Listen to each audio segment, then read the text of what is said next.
ಇವತ್ತು ನಾನು ಹೊಸ ರೆಸಿಪಿನ ಹೇಳ್ಕೊಡ್ತಾ ಇದ್ದೀನಿ. ಅದು ಬಂದು ಎಗ್ ಚಿಕನ್ ಡ್ರೈ ಆಗಿರುತ್ತೆ. ಸೊ ಬ್ಯಾಚುಲರ್ಸ್ ಆಗಿರ್ಬೋದು, ಹೊಸದಾಗಿ ಟ್ರೈ ಮಾಡಿ ಕಲಿಯೋಂಥವ್ರಾಗಿರ್ಬೋದು, ಎಲ್ಲರೂ ತುಂಬ ಸುಲಭವಾಗಿ ಮಾಡಿಕೊಂಡು ತಿನ್ನಬಹುದಂತಹ ಈ ಚಿಕನ್ ರೆಸಿಪಿನ ನಾನಿವತ್ತು ಹೇಳ್ಕೊಡ್ತಾ ಇದ್ದೀನಿ.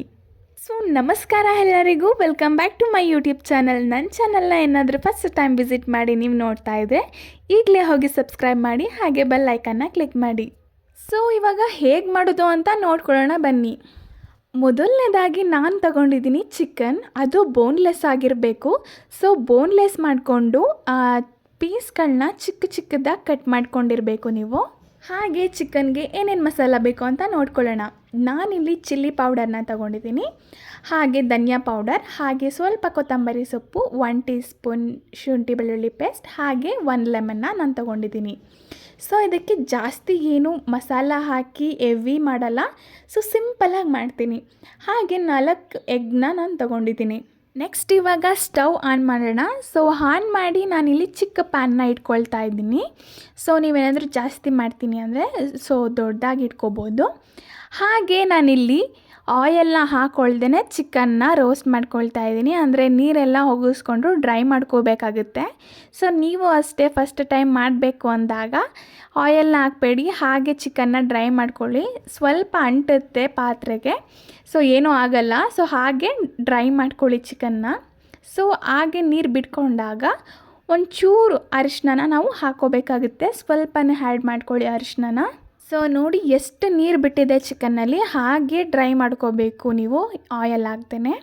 ಸೊ ಇವಾಗ ಸ್ವಲ್ಪ ಉಪ್ಪನ್ನ ನಾವು ಹಾಕ್ಕೊಳ್ಳೋಣ, ಸಾಲ್ಟ್. ಯಾಕಂದರೆ ಇವಾಗ ಸ್ವಲ್ಪ ಹಾಕಿದರೆ ನೆಕ್ಸ್ಟ್ ಮಾಡುವಾಗಲೂ ಹಾಕೋಬೇಕಾಗುತ್ತೆ. ಇವಾಗ ಸ್ವಲ್ಪ ಚಿಕನ್ಗೆ ಉಪ್ಪಿಡಿಲಿ ಅಂತ ನಾನು ಸ್ವಲ್ಪ ಹಾಕ್ಕೊಂಡೆ. ಹಾಗೆ ಇದನ್ನು ಹುರ್ಕೊಂಡಾದಮೇಲೆ 1 ಪ್ಲೇಟ್ಗೆ ಹಾಕೋಬಿಡೋಣ ಇದು ಸಪ್ರೇಟಾಗಿ. ಚಿಕನಲ್ಲಿ ನೀರು ಫುಲ್ ಡ್ರೈ ಆದಮೇಲೆ ಇದನ್ನು ಸಪ್ರೇಟ್ ಮಾಡ್ಕೋಬೇಕಾಗತ್ತೆ. ಸೊ ಹಂಗೇನಾದರೂ ಇದ್ದರೆ ನೀವು ನೀಟಾಗಿ ಡ್ರೈ ಮಾಡ್ಕೊಳ್ಳಿ. ಸೊ ನಾನು ಫುಲ್ ಡ್ರೈ ಮಾಡ್ಕೊಂಡು ಆಗಿದೆ, ಅದಕ್ಕೋಸ್ಕರ ನಾನೀಗ ಮತ್ತೆ ಪ್ಯಾನಿಗೆ ಸ್ವಲ್ಪ ಎಣ್ಣೆನ ಹಾಕಿ ಚಿಕನ್ನ ಹಾಕ್ಕೊಂಡು ಮತ್ತೆ ರೋಸ್ಟ್ ಮಾಡ್ಕೊಳ್ತಾ ಇದ್ದೀನಿ.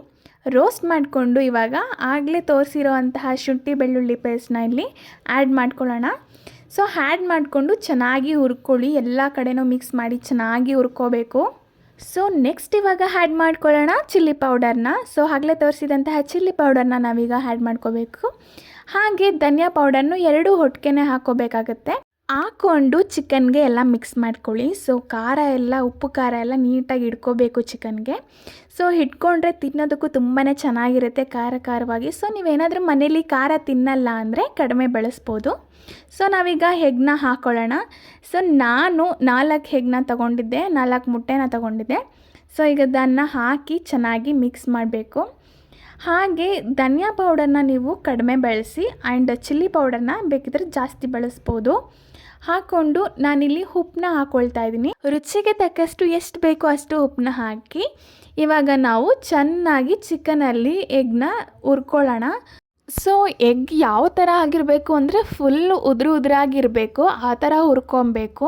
ಸೊ ನೀವು ಲೋ ಫ್ಲೇಮಲ್ಲೇ ಹುರ್ಕೊಳ್ಳಿ ಈ ಥರ ಮಾಡುವಾಗ. ಹೈ ಫ್ಲೇಮ್ ಇಟ್ಟರೆ ಸೊ ಪಾತ್ರೆನೂ ಅಡಿಲಿ ಸೀದ್ಬಿಡುತ್ತೆ, ಅದಕ್ಕೋಸ್ಕರ ಲೋ ಫ್ಲೇಮಲ್ಲೇ ಮಾಡ್ಕೊಳ್ಳಿ. ಮಾಡ್ಕೊಂಡಾದ್ಮೇಲೆ ಸೊ ನೋಡಿ ಈ ಥರ ಉದುರಾಗಿ ಬರಬೇಕು ಚಿಕನ್ ಮತ್ತು ಎಗ್ ಕೂಡ. ಸೊ ನೋಡಿ ಎಷ್ಟು ಚೆಂದ ಬಂದಿದೆ ಅಲ್ವಾ. ಸೊ ಈ ಥರ ಆಗಿರಬೇಕು. ನೆಕ್ಸ್ಟ್ ಇವಾಗ ಲೆಮನ್ ಹಾಕ್ಕೊಳ್ಳೋಣ. ಸೊ ಲೆಮನ್ ಅಂತೂ ಮಿಸ್ ಮಾಡೋದಕ್ಕೆ ಹೋಗಬೇಡಿ. ಸೊ ಲೆಮನ್ ಹಾಕ್ಕೊಂಡು ಉಪ್ಪು ಹುಳಿ ಖಾರ ಜೊತೆ ತುಂಬಾ ಚೆನ್ನಾಗಿರುತ್ತೆ, ಸಖತ್ತಾಗಿರುತ್ತೆ ತಿನ್ನೋದಕ್ಕೆ. ಸೊ ಲೆಮನ್ನ ಯಾವುದೇ ಕಾರಣಕ್ಕೂ ಮಿಸ್ ಮಾಡೋಕ್ಕೆ ಹೋಗಬೇಡಿ. ತಿನ್ನುವಾಗೂ ಅಷ್ಟೇ ಅದೇ ಫ್ಲೇವರ್ ಬರ್ತಾ ಇರುತ್ತೆ. ಸೊ ಎಲ್ಲ ಡಿಶ್ಗಳಿಗೂ ಸೈಡ್ ಡಿಶ್ ಆಗಿ ಸಖತ್ತಾಗಿ ಸೂಟ್ ಆಗುತ್ತೆ ಇದು, ತಿನ್ನೋದಕ್ಕೆ ತುಂಬಾ ಚೆನ್ನಾಗೂ ಇರುತ್ತೆ. ಆ್ಯಂಡ್ ನೀವು ಒಂದ್ಸಲಿ ಟ್ರೈ ಮಾಡಿ, ಈ ಥರ ಟ್ರೈ ಮಾಡಿಲ್ಲ ಅಂತ ಅಂದ್ಕೊಂಡಿದ್ದೀನಿ. ಸೊ ಒಂದ್ಸರಿ ಟ್ರೈ ಮಾಡಿ ನೋಡಿ ಟೇಸ್ಟ್ ಹೇಗಿರುತ್ತೆ ಅಂತ ಹೇಳಿ ನನಗೆ. ಸೊ ನಾನಿವಾಗ ಹಾಕ್ಕೊಂಡೆ ಕೊತ್ತಂಬರಿ ಸೊಪ್ಪನ್ನ ಹಾಕ್ಕೊಂಡು ಲಾಸ್ಟೆಲ್ಲ ಅಪ್ಲೈ ಮಾಡಿ, ಅದನ್ನು ಅಪ್ಲೈ ಮಾಡಿಕೊಂಡು ಚೆನ್ನಾಗಿ ರೋಸ್ಟ್ ಮಾಡ್ಕೋಬೇಕು. ನೋಡಿ ಈ ಥರ ಆಗಿರಬೇಕು. ಚೆನ್ನಾಗಿ ರೋಸ್ಟ್ ಮಾಡ್ಕೊಳ್ಳಿ, ಏನು ಮಾಡಿಲ್ಲ ಅಂದರೂ ಚೆನ್ನಾಗಿ ಬೇಯಿಸ್ಕೋಬೇಕು ಎಲ್ಲನೂ. ಸೊ ನಾನೀಗ ಎಲ್ಲನೂ ಚೆನ್ನಾಗಿ ರೋಸ್ಟ್ ಮಾಡಿಕೊಂಡು ಚಿಕನ್ ಕೂಡ ಎಲ್ಲ ಚೆನ್ನಾಗಿ ಬೆಂದಿದೆ. ಸೊ ಫೈನಲಿ ರೆಡಿಯಾಗಿದೆ ಎಗ್ ಚಿಕನ್ ಡ್ರೈ. ನಿಮ್ಗೆ ಇಷ್ಟ ಆಗುತ್ತೆ ಅಂತ ನಾನು ಅಂದ್ಕೊಂಡಿದ್ದೀನಿ. ಟ್ರೈ ಮಾಡಿಲ್ಲ ಅಂದರೆ ಒಂದು ಸರಿ ಟ್ರೈ ಮಾಡಿ ನೋಡಿ, ಮನೇಲಿ ಎಲ್ಲರೂ ಇಷ್ಟಪಡ್ತಾರೆ. ಹಾಗೆ ಇಷ್ಟ ಆದರೆ ಲೈಕ್ ಮಾಡಿ, ಫ್ರೆಂಡ್ಸ್ ಆ್ಯಂಡ್ ಫ್ಯಾಮಿಲಿಗೂ ಶೇರ್ ಮಾಡ್ಕೊಳ್ಳಿ, ಹಾಗೆ ಸಬ್ಸ್ಕ್ರೈಬ್ ಮಾಡ್ಕೊಳ್ಳಿ ಅಂತ ಹೇಳ್ತಾ ಥ್ಯಾಂಕ್ಸ್ ಫಾರ್ ವಾಚಿಂಗ್.